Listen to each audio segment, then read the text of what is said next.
മലയാളികളുടെ number 1 choice Kerala matrimony.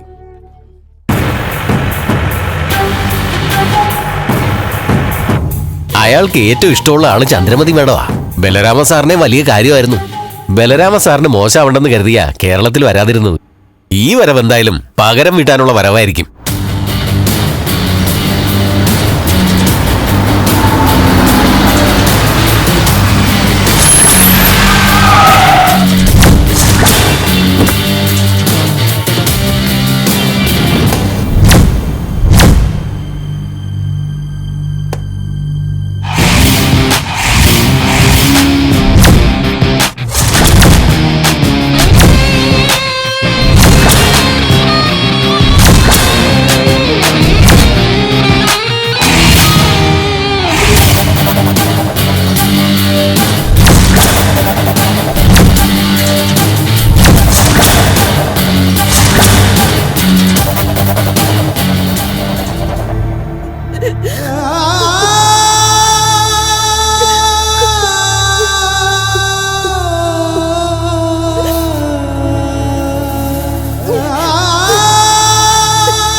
കൊന്നുകളഞ്ഞില്ലടാ ദുഷ്ടൻ.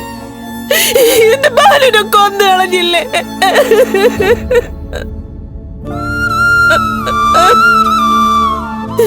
ചേച്ചിയുടെ ജീവിതം തീർന്നടാ. എന്റെ മോളും പോയി, എന്റെ ബാലവും പോയി. ചേച്ചി ഒറ്റയ്ക്കായി. തീർന്നു, എല്ലാം തീർന്നു.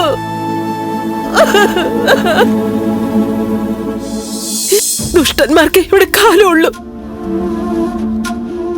അവൻ ആ സിദ്ധാർത്ഥൻ ബാലുനെ ആദ്യം ഒരു മദ്യപാനിയാക്കി, പിന്നെ ജീവനെടുത്തു. ഇനി എനിക്ക് ആരാടാ ഉള്ളേ?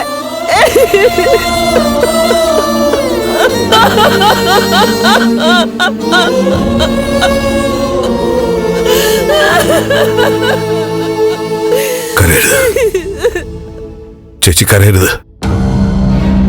എല്ലാം ഞാൻ അറിഞ്ഞിട്ട് തന്നെയാ വന്നിരിക്കുന്നത്. ആദ്യം ബാലോട്ടന്റെ ചടങ്ങുകൾ കഴിയട്ടെ.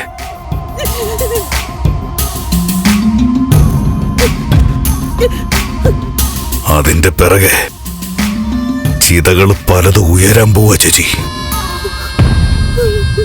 പോലീസിന്റെ കയ്യിലായതോടെ അവൻ രക്ഷപ്പെട്ടെന്ന് അവൻ കരുതുന്നത്. അകത്ത് പോയവരെ അകത്തിട്ട് തീർക്കും, പുറത്തുള്ളവരെ പുറത്തും. ഞാനിവിടെ ഉണ്ട് ചേച്ചി. തിരിച്ചു പോകുന്ന കാര്യം ഞാനിപ്പോ ആലോചിക്കുന്നില്ല. ആദ്യം തീർക്കേണ്ടവരൊക്കെ ഒന്ന് തീർക്കട്ടെ, പിന്നെ ഉള്ളു മടക്കം. ഒന്നിന് പകരമായി വേരോടെ എല്ലാറ്റിനും ഞാൻ പിഴുതെടുക്കും. എന്നിട്ട് ഞാൻ തിരിച്ചു പോകുന്നുള്ളൂ. ചേച്ചിക്കറിയാതിരിക്കെ. ഈ ത്യാഗരാജൻ കണക്ക് തീർക്കുന്നത് കാണാൻ വേണ്ടി കാത്തിരിക്കെ.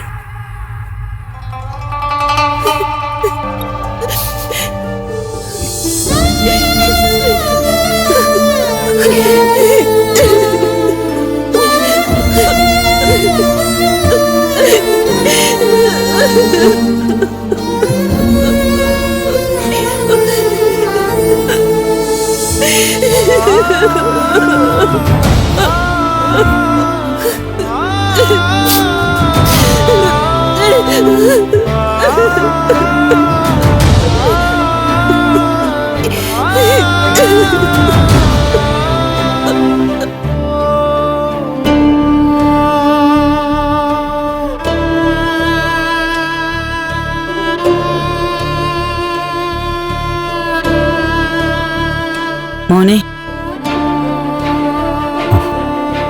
ഞങ്ങളെന്നാ ഇറങ്ങിക്കോട്ടെ. ആമേ.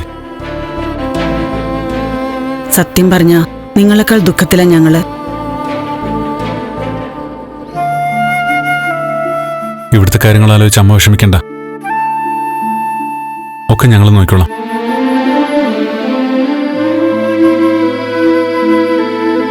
ഞാൻ പ്രഭയൊന്ന് കാണട്ടെ.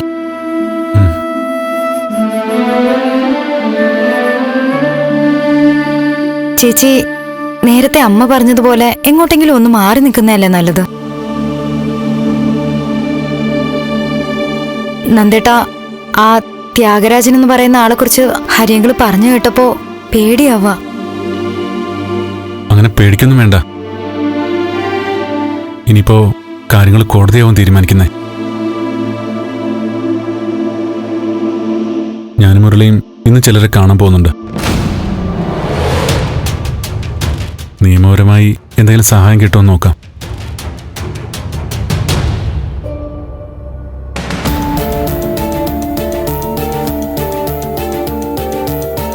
വല്ലാത്തൊരവസ്ഥയാണല്ലോ ചേച്ചി. വരുന്നത് അനുഭവിക്കാതെ പറ്റില്ലല്ലോ മോളെ. അച്ഛനെ പോലെ സത്യസന്ധനായ ഒരു മനുഷ്യന് ഇങ്ങനൊരു വിധി വന്നല്ലോ. അച്ഛൻ നിരപരാധിയാണെന്ന് കോടതിയിൽ തെളിയിക്കാൻ പറ്റിയ മതിയായിരുന്നു. പറ്റും. സിദ്ധാർത്ഥൻ സാറിനെ കോടതി വെറുതെ വിടും. നോക്കിക്കോ. ഇനി ആ പ്രതീക്ഷയിൽ മുൻപോട്ട് പോണം. പ്രഭേ, സത്യത്തിൽ കുറച്ചുനാളു മുമ്പ് എനിക്ക് ഏറ്റവും ദേഷ്യമുള്ള ആളായിരുന്നു പ്രഭ. പക്ഷേ ഇപ്പൊ പ്രഭയുടെ അവസ്ഥയെക്കുറിച്ച് ഓർക്കുമ്പോ സങ്കടം മാത്രമേ ഉള്ളൂ. സ്നേഹം കൊണ്ടാ അത്. പ്രഭയും സാറും കൂടെ അന്ന് വീട്ടിൽ വന്ന് പറഞ്ഞ നല്ല വാക്കുകൾ ഞങ്ങൾ ഒരിക്കലും മറക്കില്ല. പ്രഭയ്ക്ക് ഇങ്ങനൊരു ദുഃഖം വരുമെന്ന് കരുതിയതേയില്ല. ധൈര്യമായിട്ടിരിക്കണം. ഇക്കാര്യത്തിൽ ഞങ്ങൾക്ക് എന്ത് സഹായം ചെയ്യാൻ പറ്റുമെന്നറിയില്ല. പക്ഷേ എന്തിനും ഏതിനും ഞങ്ങളുണ്ടാവും. ഇവിടെ നിങ്ങൾക്ക് കൂട്ടായിട്ട് നിൽക്കണമെന്നുണ്ടെങ്കിൽ അങ്ങനെയും ആവാം. എന്നോട് ഇത്രയും സ്നേഹത്തോടെ സംസാരിക്കുന്നുണ്ടല്ലോ. ഈ വിഷമങ്ങൾക്കിടയിലും കുറച്ചൊന്ന് ആശ്വസിക്കാൻ ഇതുപോലുള്ള വാക്കുകൾ മതി. രാധിക പറഞ്ഞതിനൊക്കെ നന്ദിയുണ്ട്. എന്തെങ്കിലും ആവശ്യമുണ്ടെങ്കിൽ തീർച്ചയായിട്ടും അറിയിക്കണ്ട രാധികയെ. ആന്റി, ഞങ്ങൾ ഇറങ്ങട്ടെ. ശരി മോളെ. രാധിക നേരം വൈകണ്ട, പൊയ്ക്കോളൂ. ശരി, വാ മോളെ.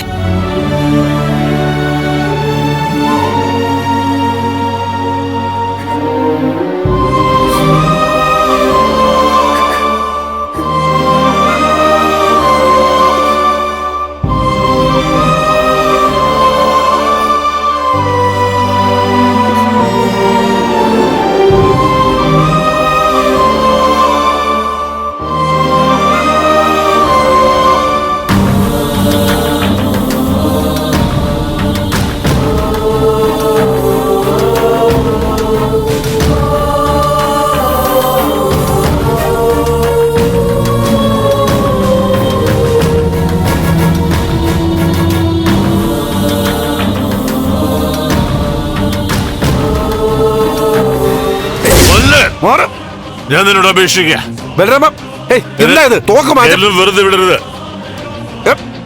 പാപത്തിന്റെ കൂലി മരണമെന്നല്ലേ? മാറ്റാനാ പറഞ്ഞത്.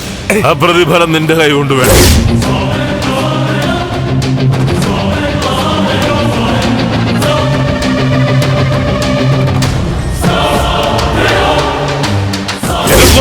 സിദ്ധു, ഏയ് സിദ്ധു, കൊല്ല്. Please, സിദ്ധു, ഏയ് സിദ്ധു, എന്നെ കൊല്ല്.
ശരി ശരി.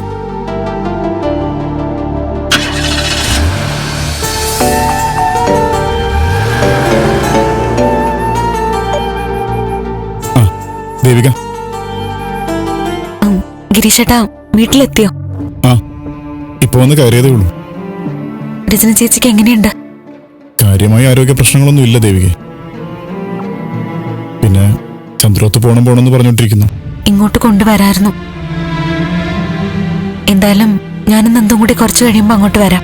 വേണ്ട വേണ്ട, അവിടുത്തെ അവസ്ഥ എന്താന്ന് ദേവികയ്ക്ക് അറിയാലോ. രജനിയുടെ കാര്യം ഞാനും അമ്മയും കൂടെ നോക്കിക്കോളാം.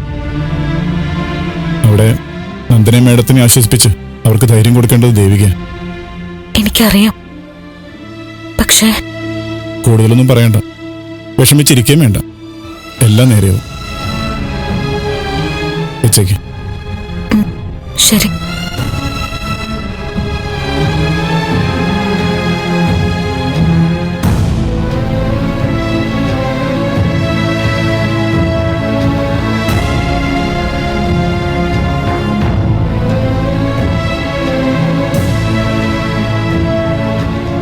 മോക്കമ്മ ജ്യൂസ് എടുത്തിട്ട് വരാം. കുറച്ചു കഴിഞ്ഞ് മേല് കഴുകിയിട്ട് ഉറങ്ങിക്കോ. ഉറങ്ങാനോ? രാത്രി പോലും ഉറങ്ങാൻ പറ്റുന്നില്ലമ്മേ. ഞങ്ങളുടെ കുടുംബാകെ താറുമാറായില്ലേ? ഏയ് അങ്ങനെയൊന്നും പറയില്ലേ മോളെ. എന്താ അമ്മേ, രജനി എന്താ പറയുന്നത്? ഗിരിയെന്ന് പറഞ്ഞിരുന്നു വലിയ അപകടങ്ങൾ വരാൻ പോകുന്നു. അത് നേരിടാൻ മനസ്സിനെ ഒരുക്കി നിർത്തണമെന്ന്. അന്ന് ഞാൻ പ്രതീക്ഷിച്ചില്ല ഇത്രയും ഭീകരമായിരിക്കും വരാൻ പോകുന്ന സംഭവങ്ങളെന്ന്.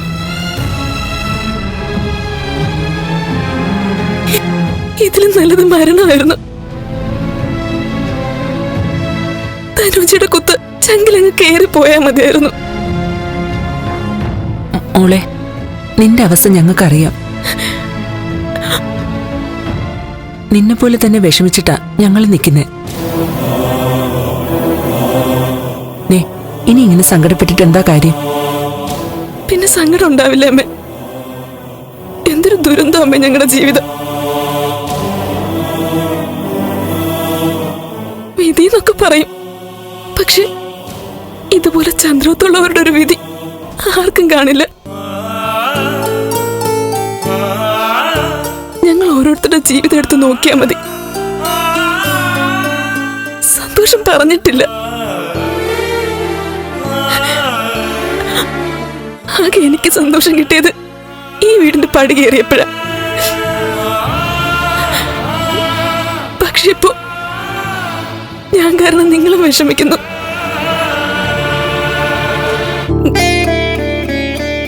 കല്യാണം പോലും നന്നായിട്ട് നടന്നില്ലല്ലോ.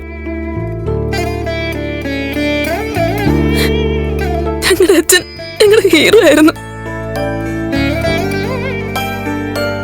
ഇടയ്ക്ക് തെറ്റിദ്ധാരണ വന്നെങ്കിലും അതും അച്ഛന്റെ നന്മയാണെന്ന് പിന്നീട് മനസ്സിലായി.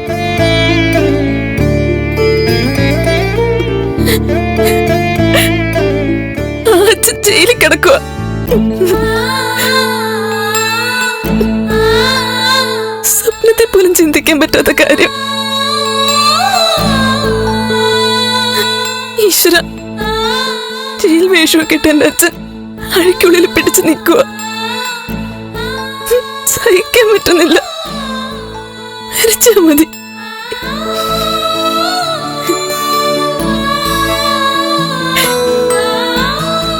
പ്ലീസ്. ആശുപത്രിയിൽ നിന്ന് വരുമ്പോ ഞാൻ കാല് പിടിച്ച് പറഞ്ഞതല്ലേ ചന്ദ്രോത്തിലേക്ക് പോണോന്ന്. എനിക്ക് ചന്ദ്രോത്ത് പോണം. അമ്മ അങ്ങോട്ടൊന്ന് കൊണ്ടുപോകാൻ പറ ഗിരിയോട്. ഗിരി പ്ലീസ്.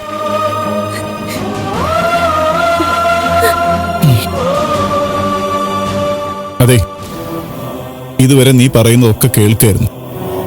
ഒക്കെ ശരിയാ. ഒരുപാട് അനുഭവിച്ചു ചന്ദ്രോത്തുകാർ. പക്ഷെ രജനി, അനുഭവിക്കേണ്ടി വന്ന അനുഭവിക്കല്ലാതെ മറ്റു മാർഗങ്ങളൊന്നുമില്ല. അനുഭവിച്ചുകൊണ്ട് തന്നെ ഇതിന്ന് പുറത്തു കടക്കാൻ ശ്രമിക്കണം. കരഞ്ഞോണ്ടിരുന്നാലേ കരയാൻ മാത്രമേ പറ്റൂ. അതെ, സിദ്ധാർത്ഥൻ സാർ അഴിക്കുള്ളിൽ കിടക്കുന്നത് വെറുതെ ആലോചിച്ചിരിക്കുകയല്ല വേണ്ടത്. ആ അഴിക്കുള്ളിൽ നിന്നും പുറത്തു കൊണ്ടുവരാനുള്ള ശ്രമങ്ങൾ നടത്തണം. നല്ല വക്കീലിനെ കണ്ടുപിടിക്കണം, നന്നായി കേസ് നടത്തണം, അതിലേക്കുള്ള കാര്യങ്ങളിലേക്കൊക്കെ നീങ്ങണം. ബലരാമ സാറിന്റെ കൊലപാതകത്തിന് ഉത്തരവാദി അച്ഛനല്ല എന്നുള്ളത് എനിക്കും തനിക്കൊക്കെ മനസ്സിലാവും. പക്ഷേ കോടതിക്ക് കൂടി അത് ബോധ്യമാവണം. അതിനുവേണ്ടി ശ്രമിക്കണം. എടോ, നമുക്ക് അദ്ദേഹത്തെ പുറത്തു കൊണ്ടുവരാം. നമ്മൾ കൊണ്ടുവരികയും ചെയ്യും.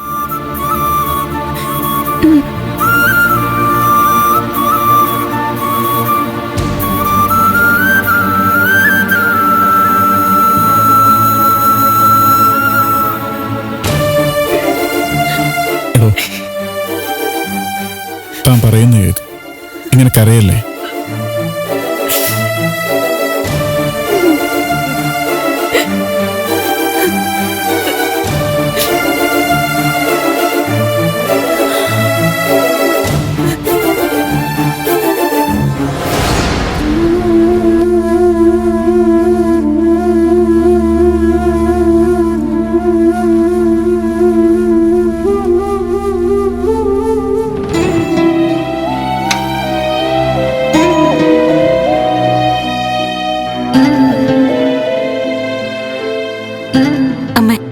കഴിക്കാൻ എടുത്തു വെച്ചു.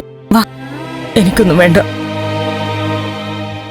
അമ്മേ, എന്തെങ്കിലും ഒന്ന് കഴിക്ക്, അല്ലെങ്കിൽ കുറച്ച് വെള്ളമെങ്കിലും കുടിക്ക്. എനിക്ക് വേണ്ടെന്ന് പറഞ്ഞില്ലേ.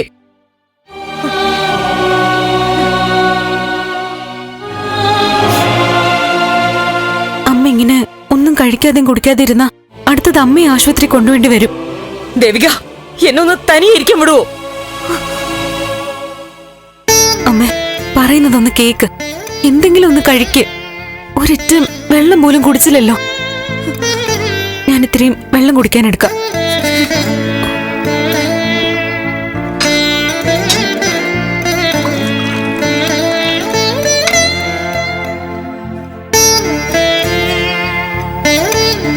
അമ്മേ, ദാ ഈ വെള്ളം കുടിക്ക്. എനിക്ക് വേണ്ടെന്ന് പറഞ്ഞില്ലേ.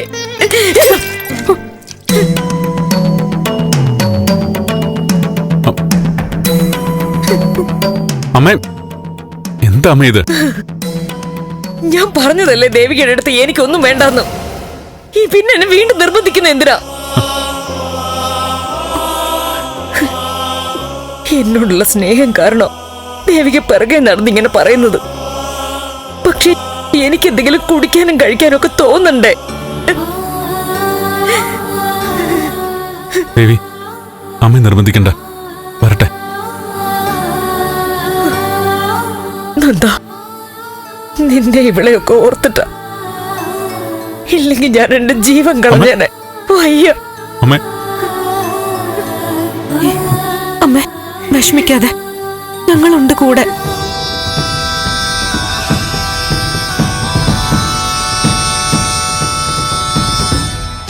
എന്റെ സിദ്ധു ജയിലിൽ കഴിയുമ്പോ എനിക്ക് എങ്ങനെ ഇവിടെ സമാധാനത്തോടെ കഴിയാൻ പറ്റും?